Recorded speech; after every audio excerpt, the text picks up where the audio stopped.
要说中国历史上最抠门的皇帝，清朝的道光皇帝排第二，估计没人敢排第一。虽然史书上把他一顿猛夸，说他在位30年一直勤政节俭，但这种节俭呢，却也到了抠门的地步。跟他后来的儿媳慈禧太后每顿饭都要来个满汉全席不同，道纲的一顿饭呢，也就几个菜，还都是素的，米粒掉到桌子上，非捡起来抿到嘴里不可，还经常为吃不吃鸡蛋犹豫半天。据说道光喜欢吃烧饼，有时候呢就让太监出宫去买。由于来回的路途比较远，买来的烧饼呢往往是凉的，但道光毫不介意，沏上一壶热茶，啃完烧饼立即上床睡觉，这样呢连点灯的费用都给省了。有一回皇后过生日，满朝的文武都去贺寿，道光一激动，说要请大伙吃饭。文武百官听了都很高兴，皇上请吃饭那得吃上多少平时没吃过的山珍海味可到了吃饭的时候，大伙全都傻眼了。为啥？每人一碗打卤面，没错，就是打卤面，每个人还只有一碗，想多吃一碗没门。大伙齐刷刷地看着坐在上座满脸笑容的道光，心里估计都得骂娘而且我告诉你，道光的抠门不光体现在吃上，穿更是不讲究。龙袍是穿了又洗，洗了又穿，洗破了再补，接着穿。史上记载有一回道光跟武英殿大学士曹正庸谈事儿，他突然看到曹振庸的裤子上有补丁，于是便问：爱卿，你这裤子上打补丁花了多少钱呢？曹振庸回答：3两银子。道光听完心里咯噔一下，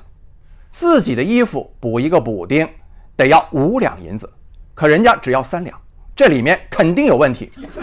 回去一追问道光才知道，原来他的补丁是内务府找专门的裁缝打的。从那以后，道光便要求自己的嫔妃一律学做针线活，皇帝的衣服旧了破了都交给后妃们来修补，这样又节省了一笔开支。因为道光帝提倡节俭，于是乎朝堂上的臣子们也个个争相响应。响应到什么程度呢？这么说吧，衣服没破的也想法弄个破洞打个补丁上朝。于是早朝的时候，从皇帝到大臣一个个破衣烂衫的都跟叫花子一样，还以为是紫禁城里在开丐帮大会呢。而且在这种所谓勤俭节约之风的带动下，当时兴起了一个行业叫做旧，就是把新衣服专门做的跟旧衣服一样，可要价呢却贵得离谱，而且呢还是这个新衣服的2倍。于是这个破洞装不再非主流，补丁装成了朝堂的时尚。大臣们一个比一个寒酸，一个比一个命苦，出门呢谁也不管穿新衣服，但穿在身上的旧衣服呢却每件都价格不菲。说到这里呢，也许有人会问堂堂的大清皇帝为什么节俭却到了如此可笑的地步呢？有人就分析道光之所以如此，很大程度上是因为从他爷爷乾隆6下江南以后，大清的国库就已经空虚了。这也是后来他的父亲嘉庆皇帝说什么也要把富得流油的和珅加抄没的原因。